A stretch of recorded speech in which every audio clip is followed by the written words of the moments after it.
Before getting into your whole healing journey from your injuries, would love to start off before that with your skiing career and just laying the groundwork and how important skiing was in your life and how much time skiing took in your life. How old were you when skiing became the main focus? I was 12 when skiing became the main focus, but I grew up doing all sorts of athletics, and athletics was my life. And I thought I was going to be a basketball player, but that just didn't seem like the path. And it was clear to me that an outlet was needed at some level. I was a hyperactive kid, and so I just started cross country skiing in the program and had a bunch of friends in the program. So it was something I looked forward to every day in middle school, where I was like, okay, I get to go move my body in the woods for 2 hours after class. And then after, I played football in high school. I played cross country and track and a bunch of sports. And that year, just a fire was ignited within me.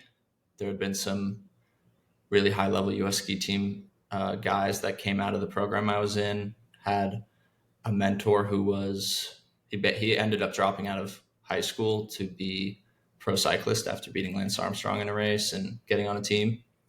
So I just had a fire inside of me. And so it started with just, I would run up a mountain and then play Friday Night Lights. Like I was already set on that path of cardio and cross country skiing and biking and running and lifting. And I was just started, it became all consuming. It was everything I did. Stay up late watching YouTube videos. I would obsess over supplements, nutrition, everything. And then by sophomore, junior, senior year, throughout that time in high school, I had a coach that just did not believe in me. And I could feel it, I could tell. And I was on a team with a couple prodigy athletes. So I felt sort of alienated, but those prodigy athletes also felt alienated. So we would, or I would alone, just go train alone and skip practice and then show up at the races and do really well. And that pissed the coach off a lot, but I didn't care. I was just on that one track focus. It was not partying, not drinking, not, it was my life. And it would be through sophomore, junior, senior year. I probably trained around 500 hours on average through those 5 years. So it was everything I thought about and everything I did. And then that led into a gap year after college where I was full-time ski racing in Steamboat Springs, had a collarbone injury, had a concussion, ended up skiing really well at the end of the season though and getting a spot on the University of Denver ski team, which was coming off of like 3 NCAA championships, basically the Alabama for skiing. And I was like, I am dream come true. Show up. I have the most winningest assistant coach or NCAA skier who just graduated, getting his master's as an assistant coach on the team I was at. And then the head coach was just the best coach I've ever had.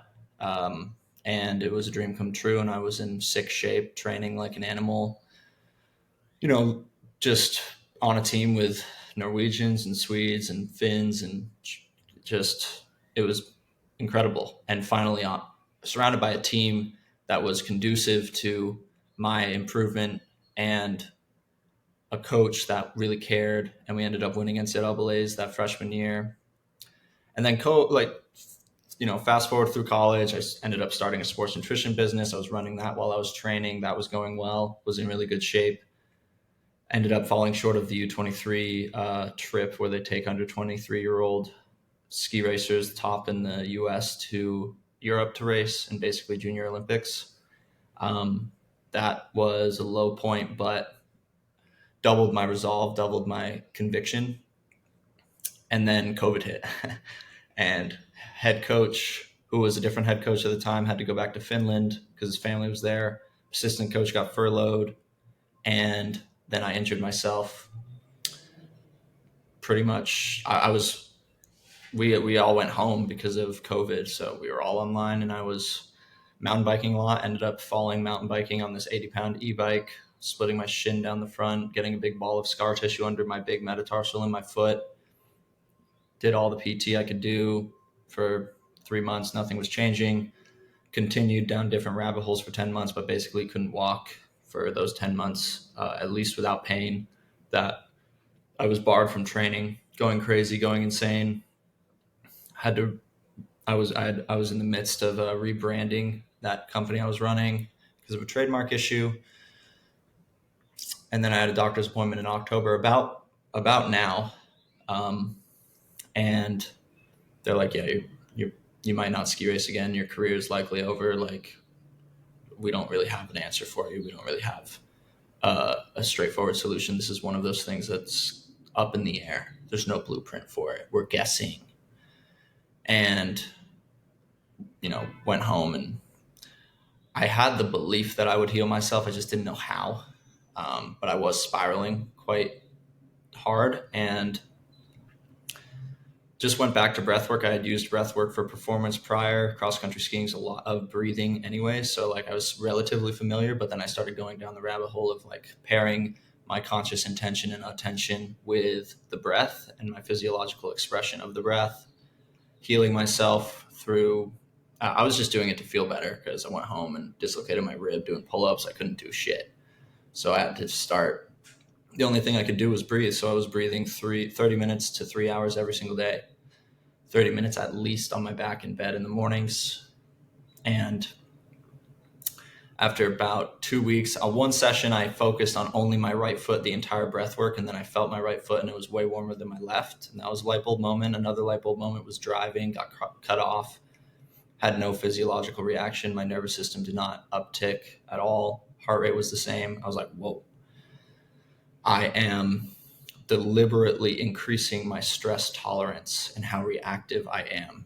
I am now able to respond to things. I have a slow trigger response because of this breath work. And so that led me to double down, research, and practice, and then healed myself. I was able to walk and run at 3 months after that doctor's appointment. So I just got on a positive feedback loop, and I was like, I don't care if it takes 10 years, I will heal myself doing this. I desperately need to be able to move again and do what I love to do in nature, and just with my friends too, walking or whatever, like. And I was able to captain the team the next year, ski US Nationals. It was basically a victory lap. My fitness was never the same, but I am eternally grateful for just the ability to be able to do that again and experience that again. And then the next year, I'm concussed. That year I concussed myself and passed out doing breath work. I passed out doing breath work and in a shower. I passed out driving, woke up in a different lane. And then, I lived through all of that by the grace of God. And now I know what not to do, which a lot of breathwork guys don't, which is why I care so much about safety. I care so much about this is really, really serious stuff that gets to the core of your physiology and your psychology, and it needs to be treated with respect. And it needs to really, at the end of the day, kind of be customized for the person's central nervous system and for, where they're at in life. If they're an athlete, if they're a single mom, if they're trying to heal from an injury, it's all a different protocol, and you start at a different baseline level. So that was just something that I knew a lot about, but I was ultimately working in oil and gas at a tech company here in Austin, which was aligned. I'm a tree hugger of the highest order and wanted to have a positive disruption in the oil and gas space, and worked at that for 2.5 years. A lot of problems, a lot of pushback from the industry. Could go down a huge rabbit hole, which I won't, but ultimately wasn't in alignment anymore. And through that point, I broke my arm and wrist. Doctor said it would be 12 weeks in surgery. I healed my bones in 5, doing really the fine-tuned breath work that I coach now. And through all of these experiences, it was just clear to me that this is what I resonate with. This is my passion. I love healing people. I love giving people their power back. I love understanding and knowing what peak performance actually is and how to give that power to people. And so that's what I do full time now. I quit over the summer, and that brings us up to the present moment. So breaking that down, because I had a similar experience where I had a really bad back injury, two herniated discs, no regular medical treatments worked, like physical therapy, cortisone shots, uh, chiropractic adjustments. None of that helped me until I was introduced to this thing called tension myoneural syndrome, which is pretty much understanding the mind body relationship. So I was introduced to that. I didn't just come across that naturally, or I didn't have the thought within myself that I could, from a psychological standpoint, heal myself. I had a doctor helping me and I had books helping me. Why do you think that you as a person were able to, on your own, internally have that feeling pretty early on that you could heal yourself when you really didn't have interventions from other people who had potentially done this before you? I think that was honestly just encoded in my DNA, and then through my upbringing, nature and nurture had a play in it. And it was just sort of my default reaction to anything, like fuck authority, fuck statistics. I'm not a fucking statistic. And that was just the operating system at the time. So I would keep banging my head against the wall until something works. And it wasn't until I just went through the door and then it all happened. So yeah, it was a mix. It was a mix. But now it's a decision. Beliefs are just decisions. And I only decide to believe in things that are going to make me stronger. And I truly believe that you can heal anything, to an extent where 3D, we're in the 3D realm and you got a broken bone. And yeah, you might have some pain for the rest of your life there, but across the board, you can take the power back to the nth degree. And I truly believe that. And I embody that. And I try to lead from the front with embodiment. Tip of the spear is me being able to do this, and just embodying that is enough for people to believe, to make their own internal decision, and then to find evidence of that decision already being true. And then there you go. When I had my back pain, it got 1,000 times worse after I met with the doctor and got a diagnosis and got an MRI. And the doctor telling me, saying, "Oh, you have a serious problem here." And I think within the medical field, it's almost like a mechanic, where a mechanic is always going to find something wrong with your car. And if you get an MRI or if you go to a doctor, you can always find some type of problem. When it comes to the medical field, do you think there's more harm than good when it comes to the knowledge that can be given to you? I don't think you can make a blanket statement about the medical establishment because it's circumstantial. Like, for everyone, for all the people that have been helped and healed by the medical establishment, including me, yeah, there's net positive there. Across the board, we don't know the negative effects of having how whatever percentage of Americans addicted to opioids and their subsequent families, the lives that are ruined, the people that have been misdiagnosed, that have placebo hacked their way into disease because of a label that they were assigned. And it's all an interplay, but I choose not to associate with that interplay. That is that is something that we as individuals have to take control and power over within ourselves. You can't fall into the frame of the medical establishment in any regard, or any frame, frankly, other than your own, and give your power away and let the world tell you who you are. Oh, you have a herniated disc. Label, label, label, MRI, prescription, prescription. And it takes a lot of it's hard for people to believe. But first step is the decision. And when people get so low that they come to me, who's some Instagram guy, they're ready to suddenly believe and switch the paradigm to, oh, I have way more control over this than I thought. And I'm actually doing harm in placebo hacking myself worse into more pain, disease, stagnation of my injury, because I'm believing the label and I'm believing the outlook. And I've forgotten that abundance is my birthright and that everything in this interconnected field is abundance and pure energy. That the trees outside, the desk in front of you, all of it is the energy, the abundance of the world, and that lies within you. So recognizing that the kingdom of heaven lies within and really, really feeling that and being of this world, but not in it. Seeing this as I'm not my name, I'm not my story, I'm not my body. And then connecting to that and surrendering the rest. That's the beginnings of the game plan. So total reorientation. A lot of the people that you work with, is it people that are coming to you after trying many different things for their pain or their injuries and then giving this sort of as like almost like a last ditch effort out of desperation? Or do you also have people who are coming to you right away from, the onset of their injury? Both. And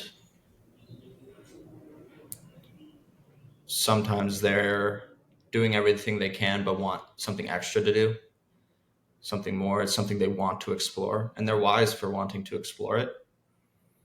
But it's all over the board. I mean, I have some guys that come to me, they're not even injured. They just want to increase their mental performance and efficiency and understand presence and understand what peak performance actually is. So it's a mixed bag. Tying things back to your skiing career before your injuries. So I was an athlete in high school. I played a lot of sports, and I stopped playing sports because I had a shoulder injury. And then I just got really into the training aspect where I got into working out a lot. That's what I enjoyed. Kind of had the realization that I enjoyed the work preparing for sports more than the actual sports itself. And getting really serious into lifting weights where it was the main component of my life, where it's like that's where it felt like my sport was. That's where all my physical time, but also my mental time and energy went into my physical performance in the gym. And it felt like over time that, yes, I was developing in one aspect of my life a lot, and that was helping me mentally and emotionally as well. But I kind of had the realization, and this was pretty recently, that it was also like, okay, that I was being cut off or I was being sort of not developing in other components of my life because I just put so much effort into the gym. And it wasn't until I had my back injury where couldn't work out for a very long time, where I was kind of opened up to other areas of myself within your own skiing career, because you had put in so much time and energy, physically, but also mentally. Did it feel like before your injuries that you had kind of been closed off from yourself, or different components that you really never developed? Yeah, 100%.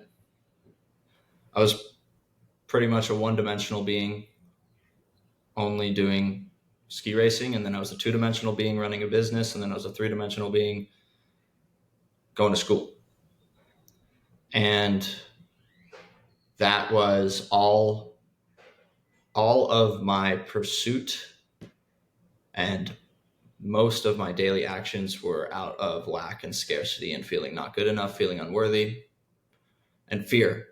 So it was all fear that I wasn't good enough, looking for approval, the scheming mind, completely disconnected from my body. I just convinced myself that I couldn't feel any feelings. And since then, I've reached the inflection point where I just lean into faith. I just walk with God. I feel the feelings. I don't concern myself with the thoughts. I have opened myself up to nuclear when I was burning coal for the first 24 years. Coal burns dirty. It is fuel. It'll get you up in the morning for training, but then it becomes your greatest weakness when you're actually performing. So that's probably why, maybe in part for you, when you started competing, well, all the demons that you didn't have a handle over came into play and manifested as tension and made the experience not as enjoyable. And you were measuring your self-worth based on the results sheet, which is what I did. And you're playing a zero-sum game on face value. There's only one winner, but every single thing you've done is progress. So like there's a part of your life that maybe you thought, oh, I could have done more, but that's progress. 100% still falling in love with the progress and coming at it from a I'm doing I'm just doing it, and I'm doing it out of faith, and I'm not giving my power away. I'm not stuck in the programs of my conditioning that are keeping me stuck and keeping me not free. I'm not perpetuating my old reality by being chained to my old self who has a bunch of fear running around unchained. So yeah, I was kind of that guy that just go, go, go, sympathetic overdrive. And then I didn't know much about breathwork. So when I was healing myself, I was basically hyperventilating for 32 an hour every single day, on top of 2, 3, 4 hours of training, on top of school, on top of whatever else, stress. I didn't know what it meant to be chill. Um, but then when I concussed myself, I recognized that I was suffering from autonomic dysregulation. I was in constant fight or flight, so much charge in my nervous system that I developed the second half of my method, which is all about rest and digest and ultra relaxation and becoming less reactive and being able to respond consciously and skillfully and set myself back into equilibrium, back on the center line. And I haven't missed a day of breath work now in like 4 years, meditation in 3 years, movement in I don't know how many years it's been that I haven't moved my body for a single day, like actual exercise. So it's just those things have compounded so much that then when I was looking, seeking, and open to receiving information that allowed me to let go of what I was ignorant to and what wasn't serving me anymore, I was ready and I did it in an instant. Now, an instant being like over the course of a process, but really like night and day if you look at it zooming out. 1 year and I'm in a completely different mind and body. So what does your breath work and meditation routine look like now? it varies. I probably deploy over 100 different types of breath work throughout a week. Just, I take people from you're an automatic transmission, you got drive, neutral, reverse, into a manual where you can shift up before a workout, you can shift down after a workout, you can shift down before a meal and absorb the nutrients better, you can shift down before bed and capitalize on the first 90-minute sleep cycle because that's when the majority of growth hormone gets released. So now I can shift accordingly to my day. I can optimize my recovery window. I can optimize intra-workout breathing.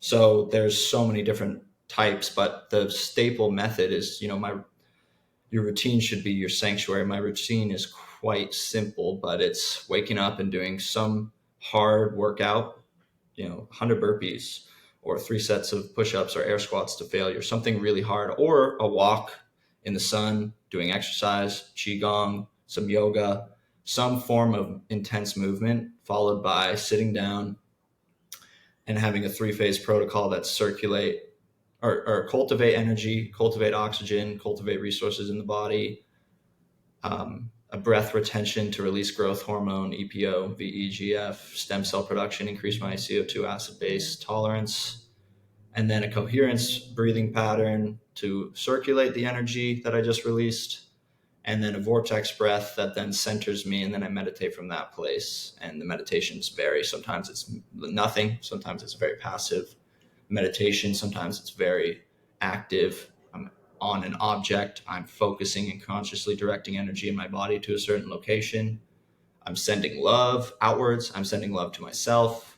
I have a sincere wish for myself. Sometimes there's affirmation, sometimes it's a mantra, sometimes it's a visualization, but it's always ending with a vision of my future and gratitude, because gratitude is the ultimate state of receivership. So grateful for the little things.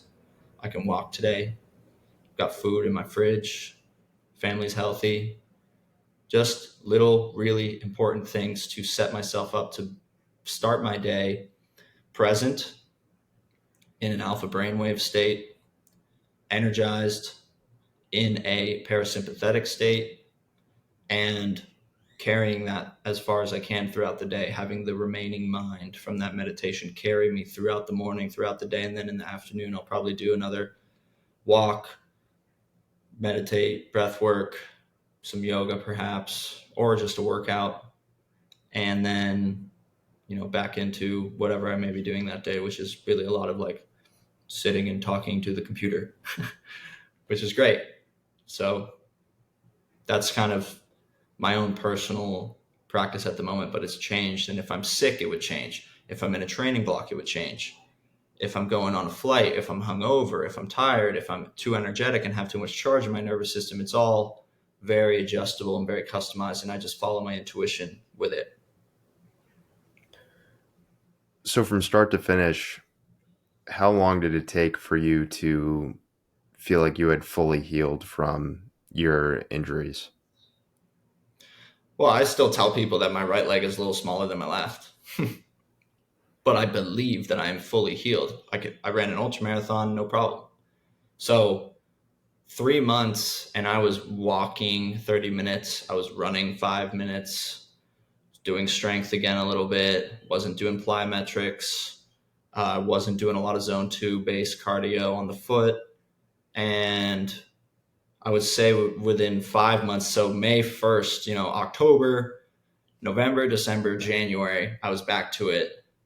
February, March, April, I was ramping through that whole period back to really 100% where I could then come out the gates where our season started on May 1st and do an 80-hour month.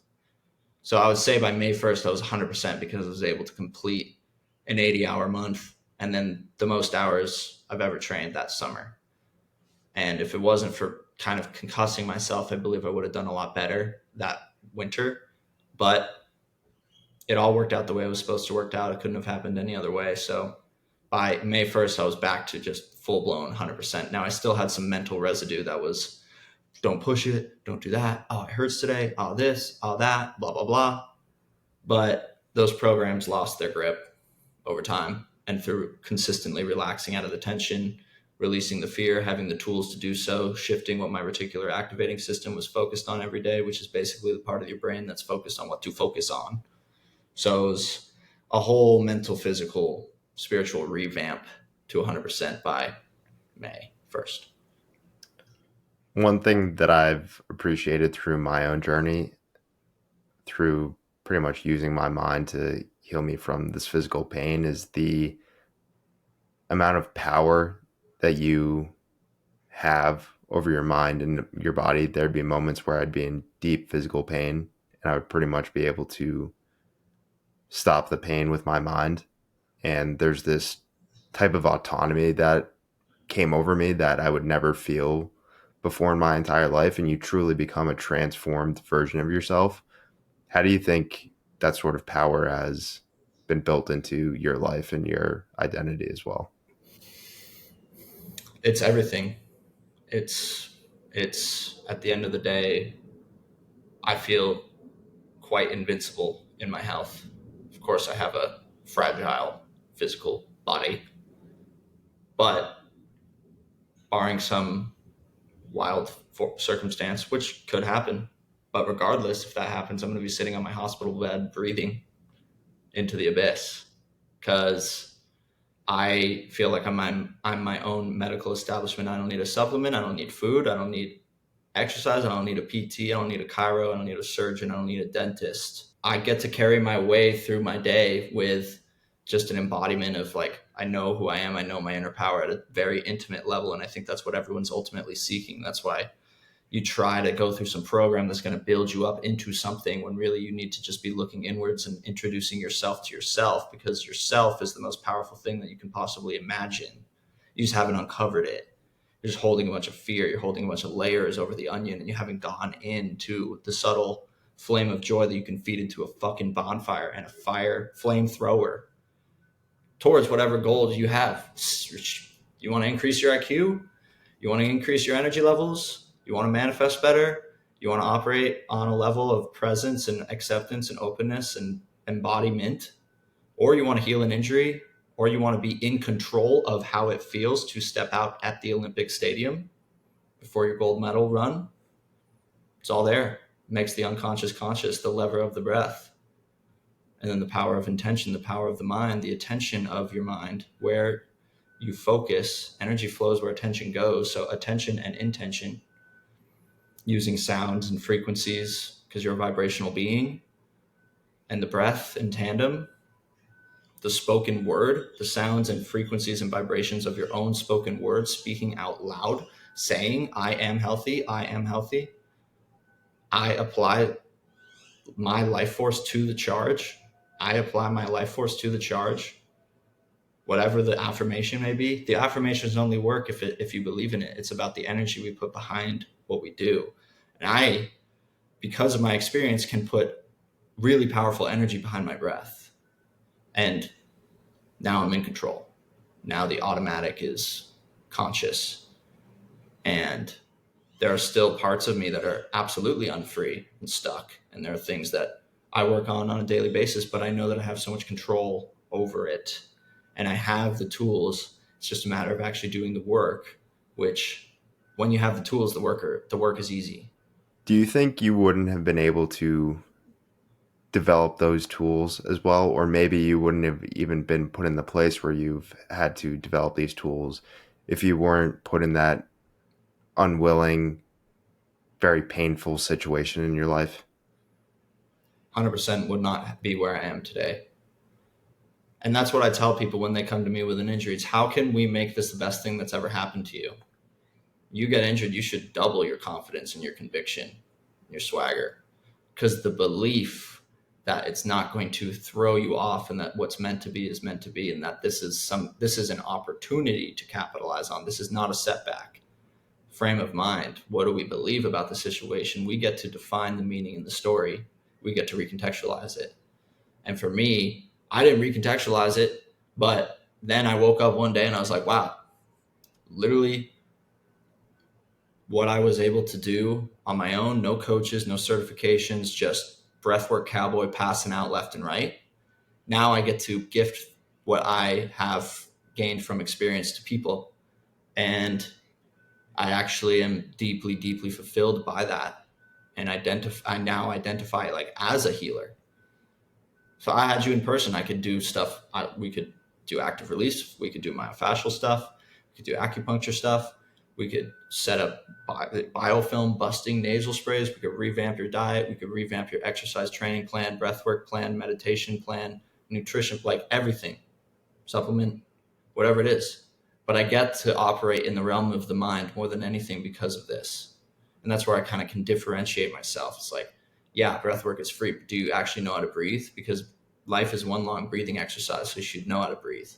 You should at least be able to apply your conscious intention to the breath when you desire, when you need to center yourself, when you need to get more energy, when you need to relax, when you need to go to bed.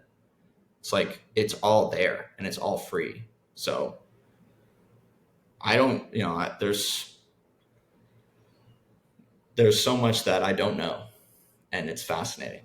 The rabbit hole goes so deep, but that's where I'm fascinated, and that's where my passion lies at the moment. And so it was all a massive gift. You've said that every inhale is the purest expression of willpower, and every exhale is the purest expression of acceptance and surrender. Break that down for me. Well, there's a lot of ways to break that down, but you're breathing automatically right now. You're cycling energy right now. You apply the consciousness to it and pull in your breath from the deepest part of your breath all the way down and then all the way up. You are now bringing consciousness to something that is an automatic energetic pattern. So when you're breathing in, if you want to breathe in more than normal, you have to apply your consciousness to that. Well, when you're channeling your willpower, I believe you're channeling the will of God. So you being tapped into your own divinity and knowing that on an intimate level, and then applying the consciousness to the one of the only things you can control, which is your breath. You breathe in, your intention and attention is at work. Your body is also now, you're making the unmanifest manifest through your you take something from the mind and it manifests in the body. You make something that's not real real. You are now creating a polarity. You're now creating an energetic circle. You're now changing things with simply the creative spark of your mind and the desires of your mind. So when you inhale, you're breathing in the feminine. You're consciously open and receptive to receiving the feminine. You breathe in the energy, you breathe in the oxygen. And then the exhale, when you surrender, you accept, you open up, you sink into the awareness of the energy you just brought in. You relax, you release the tension. It's your last dying breath. You've talked about how fear was a big part of your internal voice when you were younger, especially with skiing. How has that shifted to be more of a relaxed, faith-based internal voice that you have?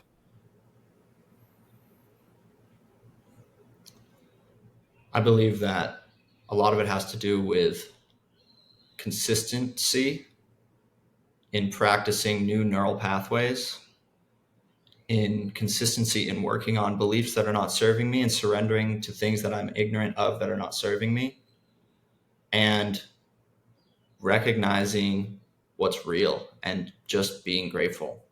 And I like to think of it, because I'm an athlete, well, muscle memory takes around 8 hours to ingrain, 8 to 40 hours ish, depending on how attuned to your body you are. And when you have the thoughts that are distortions, that are not true, that are not true of your default state of being, which is inner peace and bliss and harmony and love, presence, power, authenticity. If there's a thought or an external thing that happens that's not a reflection of that truth, then I let it go. It's as simple as letting go over and over and over and over and over and over and over. We have to have the awareness, though, to then have the acceptance to let go. And then we have to grieve into surrender. And then we have the freedom to act with courage in the face of fear. I don't believe in being fearless. I believe this body ultimately is trying to live, trying to survive, trying to procreate. But that makes it so that it's afraid of uncertainty. Uncertainty is just fear. So you have to train the mind to stand planted, firmly footed, smiling, laughing, moving forward, love in action in the face of fear, courage. So that becomes automated. And when you continually burst open the doors of the wall that was fear over and over and over and all these different things, healing yourself, having that hard conversation, doing something stupid in front of a bunch of people and not giving a fuck about what they think, not letting the world tell you who you are or make you contort into something, the nice guy syndrome, the not speaking your truth, lying to yourself and then lying to others, projecting stress outwards because you're a stress machine looking for an outlet. You have to go and trigger yourself first, doing all of those things, and then it's muscle memory. I just see the bright colors. I just see the things to be grateful for. I just see all of the reasons why I can do what I want to do versus all the reasons why I'm not good enough, why I should move faster, do more, be better. Those are lies, and I sweep them off the table, but only because I got them on the table and I look directly at them. Couldn't agree with you more. And it took my back injury and my entire healing process and all the work that I had to do with that to come to those realizations, because those were all, everything that you said there would be things that I would struggle with as well. And something that I'm a big believer now is that I don't think it's emotions like fear, stress, just using these buzzwords. I don't think those are the things that break us down, but it's our reaction to those things. It's not so much the fear, but the conscious thought of, oh, I have fear.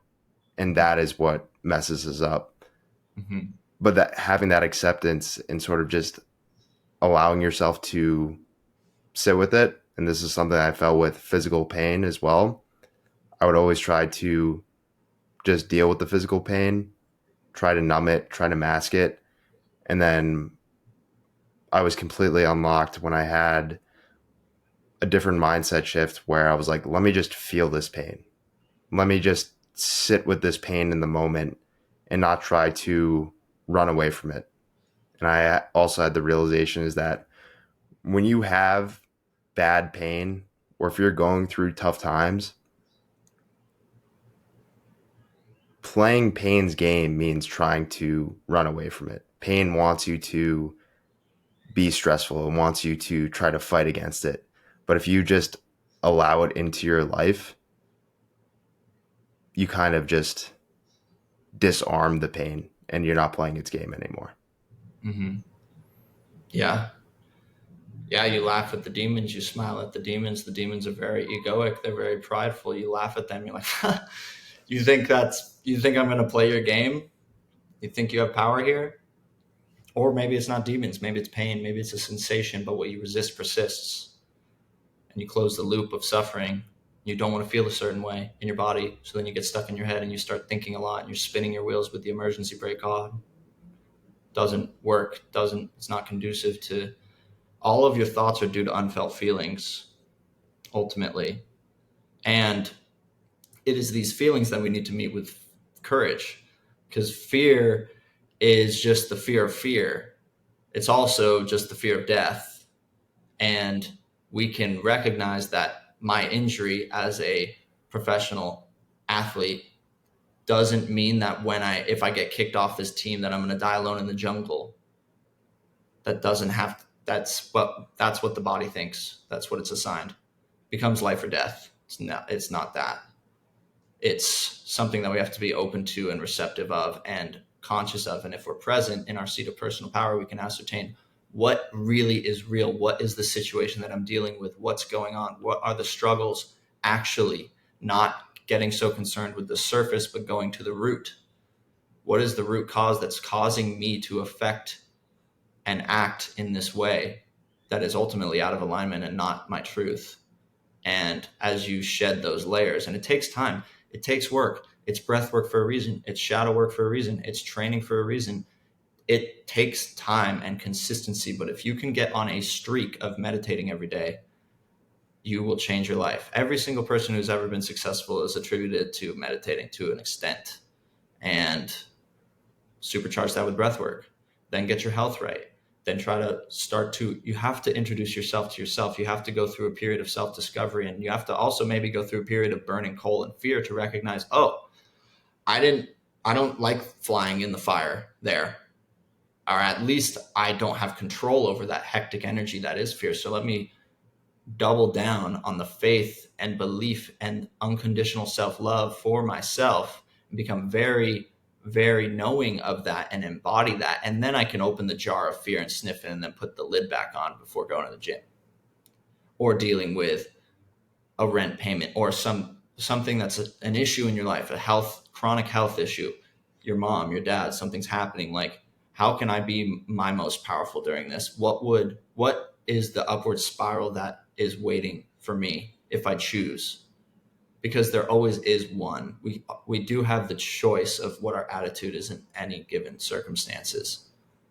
But I think that a lot of people they understand the concepts, but they don't maybe have the tools, or maybe they understand the concepts and they have the tools, but they aren't good at being consistent. A lot of this is just remembering to do the things that you said you were going to do, which is why part of what I do is just, we're doing mental overrides, physical overrides. We're going to have 6 to 8 alarms on your phone. Every single one is going to be labeled something different to shift your reticular activating system, to make you more grateful, to have you start seeing things in a different way, to have you start slowing down, stop rushing, stop thinking in scarcity, stop falling into the frame of a label from a doctor or the frame of whatever it may be, remembering to do those things throughout the day. Physical overrides like actually smiling when fearful thoughts come up and tension arises in the body. Recognize, that thought is not true. It's a lie. Let me release that thought, like cutting the string of a kite over my head. Recognize, release, relax, re-smile, return. You do that every single day over and over and over and over and over and over and over. And that's how you are breaking the conditioning down. You're not letting the programming anymore manifest in the body as tension. You let it go. You are gently smiling, and at the very least, you're getting free dopamine and serotonin, and your mind's like, I don't know what's happening with Nick, but he's smiling like an idiot for 30 minutes every morning when he's meditating, so we must be happy. I think having a great relationship with yourself, and I had this experience the other day, is if you're in a room by yourself and if you can consciously make yourself laugh, I think that's a large part of having a strong relationship with yourself. And going back to that part that you said about making this into a routine and making sure that you're doing it every single day, I think this all goes back to having that injury as a positive, that injury that unwillingly comes into your life, because I was like, I need to do this. Like, I do not want to be in pain. I am feeling this pain. Like, I need to be doing this work if I want to get better. And a phrase that you use a lot, right? I've heard you talk about it before, is simply, I am. Mm-hmm. How has that allowed you to be present within your life? Well, what's the one thing you can be certain of right now? Myself sitting here right now. Yeah, pretty much. That you exist. And that you is not Tim. It's not your name. It's not your story. It's not your body. I am is the all-encompassing, interconnected, whirring motor of creation and divine infinite intelligence and potentiality. Lots of word salads going on today, but that's what it is. I mean, I am is just not, it's just the observer within me. I am Nick. That's not completely true. How could I be Nick Sweeney? There's 18 other Nick Sweeneys. I'm not Nick Sweeney. Sure, maybe I'm my bloodline. Sure, maybe I'm my last name. But that changes too over time. So what are you? And when you go from being, I am this egoic structure of Nick Sweeney in this body, living this life, and he does this, and he posts this bullshit on Instagram and blah, blah, blah, blah, blah, then you fall into the frame of an inherently limited individual, which is Nick Sweeney. He's inherently limited.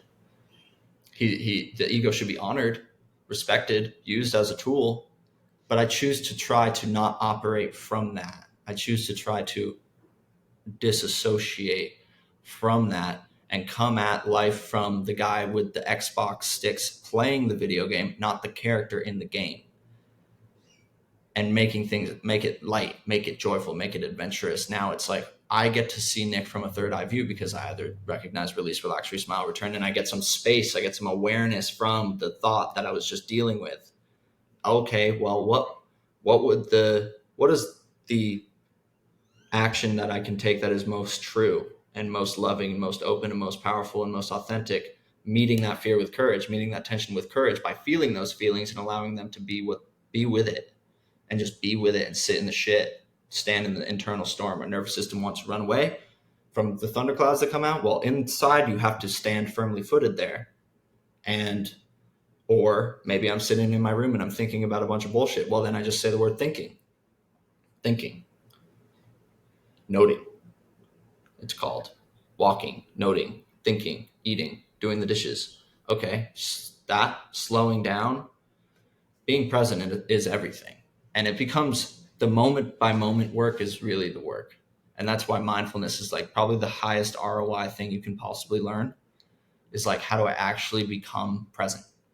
And for me, it's been disassociating from Nick and the trials and tribulations and the inherent limitations and coming at it from, I recognize the divinity within me. I identify as God. People are like, this guy's such a big ego. It's like, no, I recognize that everything is connected. that we are all one. I choose to believe that. And from that place, I have a lot more power. I get to be a conduit. I get to channel. I get to be present. I don't know the next thing I'm going to say to you right now. Now I do because I'm thinking about it. Nick is thinking about it. Oh, what is Tim going to think? What is the listeners of Tim's podcast going to think? Blah, blah, blah. I just show up authentically in my truth, not Nick. And there's a lot of techniques to do that. That's why you feel so present when you're competing. That's why you love competing. You're not thinking. System one's not online until he is, and he fucks you up. But if you can hold that presence, then you're in your power. That's an interesting duality that I definitely resonate with, where you feel deeply connected with yourself on an internal level, but you also equally feel very detached from yourself. Like you said, you're playing with the video game sticks and seeing yourself as the character rather than being the character himself. How do you balance that out between feeling very connected with yourself but also almost having this detachment? I would say that I feel more connected to myself when I detach from Nick. It's like I understand him better and see where he's coming from more. So, oh, it's okay, Nick. It's all right. You don't have to do that. I would do the exact same thing, where a big part of my healing process with my back, I was told by my doctor, have these sessions where he would say, talk with your brain. And I basically took that as pretty much having internal solo therapy sessions. And it was a struggle at the start.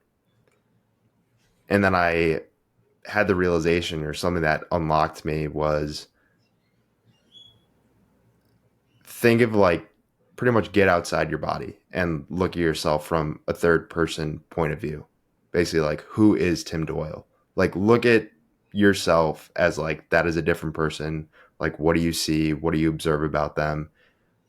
And then, but also use that frame for work because you know who you are as a person internally as well. And that's what I really think what building a strong relationship with yourself is. How good can you become at just being open with yourself? And I think a large part of that is having that third person mindset where you can look at yourself with a very candid and transparent eye. Mm. I mean, it's difficult. I open Instagram and I see Nick Sweeney, but it's a forcing mechanism for authenticity. And what when I am coming from a place of fear, thinking about something that is not true, then it'll come out. And I've also accepted that. If I was completely free of tension and completely free of fear and negative thoughts about myself, then I'd be the fucking Buddha. So compassion and forgiveness and grace for oneself as you get on the upward spiral where you're taking the mask off. Let me take the mask off every time I get on the computer, every time I go see someone, every time I'm with myself. How much out of 100% of at the end of the day, what percentage was I living from Nick and what percentage was I living from God consciousness, universal consciousness, something, a higher power, something other than myself, but myself as well. It's absolutely connected. It's just, what's the frame I'm going to operate in? Am I going to operate in the frame of Nick, or am I going to choose to operate from a place that is not as limited and arguably unlimited? Getting more into your coaching now, you've had a lot of coaches in your life with skiing. You said your coach in high school didn't believe in you, and then in college you had a great coach. How have your experiences being an athlete evolved into now you being a coach? How have your coaches, uh, what have you learned from them? And now how's that transitioned into you being a coach now? Mm. Yeah, I had 9 coaches over 12 years. So I learned a lot of good stuff, a lot of bad stuff, a lot of things I resonate with and didn't resonate with. And I end up attracting people that, resonate with my experience and what I think just from those lessons. So how all of that has just been data for me to become a better coach. And I have like 5 coaches at the moment coaching me. So taking in all of that inspiration and then standing on my own authority, on my own business from my experience, from the learnings I have every single day and how I'm progressing, allows me to find the vein that's going to get hit with every single client. What does this guy resonate with? What's his situation? Is it peak performance? Then we're going to operate in the mind. Is it discipline? Is it consistency? Is it escapism? Is it fear? What is it manifesting as? Is it an injury? Is it pain? Is it something external? So really, to just answer your question, it's just been more data for me to show up and have a backlog of that stuff doesn't work. This stuff does work. I was only getting coached in skiing. No one was teaching me mentality. No one was teaching me breathwork. No one was teaching me meditation, nutrition, quantum health, none of it. So I learned like, all right, well, here's how to make a training plan. Here's how you should be as fit as possible. Here's how to get your resting heart rate down, overtraining, periodized, blah, blah, blah, blah, technique, like race strategy, all that kind of stuff. But I can draw parallels from that into now what I do. But it's more the coaches that I get coached by now. Those principles are the principles that I wish I had when I was an athlete, because all of my experience coming from fear, operating, competing, living out of fear and scarcity and rushing everywhere. And that is now something I can now gift the polar opposite to someone. Be like, all right, whatever has gotten you here, now that we're talking, it's not going to get you there. That's clear. So then what is the other side of the coin? Well, faith, hope, belief, light, trust, action, and attraction. And then releasing and letting go of that old stuff that will perpetuate itself inevitably into the present moment. And just being aware of that and letting go of it. And then suddenly you are in your power to an extent where now on a physiological level, you don't have tension. If you don't have as much tension, the energy and resources can flow more freely. You can literally increase the power, force production of your limbs and your muscles through the brain in the state that you're in. That's proven. So making that automated. Diving deeper into those intangibles, I had George Mumford on my show. He was the sports psychologist for the Chicago Bulls and the LA Lakers, and he worked very closely with Michael Jordan and Kobe Bryant. And I asked him, why do you think you were able to connect so deeply with two of the best athletes of all time? And he said it was just that intangible transfer of energy that can't be put into words. How do you think that plays into your coaching? Obviously, you have a lot of principles and a lot of X's and O's that you're trying to work with your clients on, but how much of it is also just that transfer of energy? It's pretty much everything. Like, I could have credentials, I could have blah, blah, blah. I could be a doctor, but I believe that the field is connected. So me and you are connected right now on an energetic level. And I just choose to lead from a place of being, from a place of embodiment, practicing what I preach to the nth degree. And that looks like being embodied and being present. So instead of me throwing a bunch of frameworks, psychological frameworks like a therapist would, or strategies or plans or structures or whatever, I'm just like, hey man, what's going on? Let's talk. Let's see what's up. And that's because it's not me. I don't know exactly what I'll say. So it's a lot of information and data points that I've gotten from my experience and from my consistent learning, but I also get to match that unique experience with the field, with the intelligence that just comes through the creative spark and insights and ideas that come to you when you don't really expect it, and they're just bam, they're there. That just happens because you're relaxed, you're open. So if I'm tension free on this call and I suddenly have a thought of fear, oh, what if I'm not good enough? What if I'm not helping this guy enough? I'll just take a deep breath, relax, pause. That's fear. That's not true. why would I contort my way through this call when I can just be relaxed and speak my truth, and whatever comes up, comes up. And if I'm made to be an idiot, so be it. I need for nothing. It's that high level of awareness. I mean, it's a practice. And I go through the entire fucking panopticon of emotions every single day. I'm happy, I'm sad, I'm up, I'm down, blah, blah, blah. But I get to have those things glance off my shoulders, and I get to continue moving on an upward trajectory versus bouncing on the rocks. One thing, one notification in the morning on my phone used to throw me off, and I'd be groveling on the bottom for the day. It's like, no, we don't have to fall into that frame. We don't have to engage with those programs. We don't have to negotiate with those demons. It's not true. It's not what I believe to be true about myself. So release it, let go, and you naturally will float up.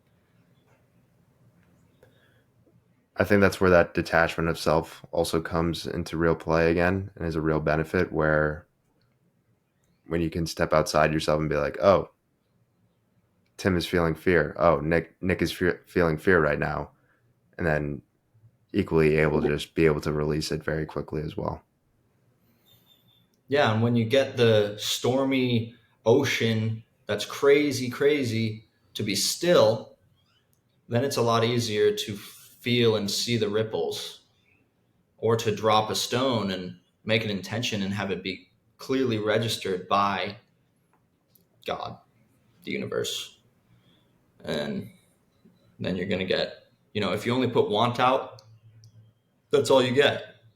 So if the basis of manifestation is believing that you have already received it, what Jesus said, then it's a state of being. It's a state of believing you already have that. You already are gold champion, Olympic gold champion.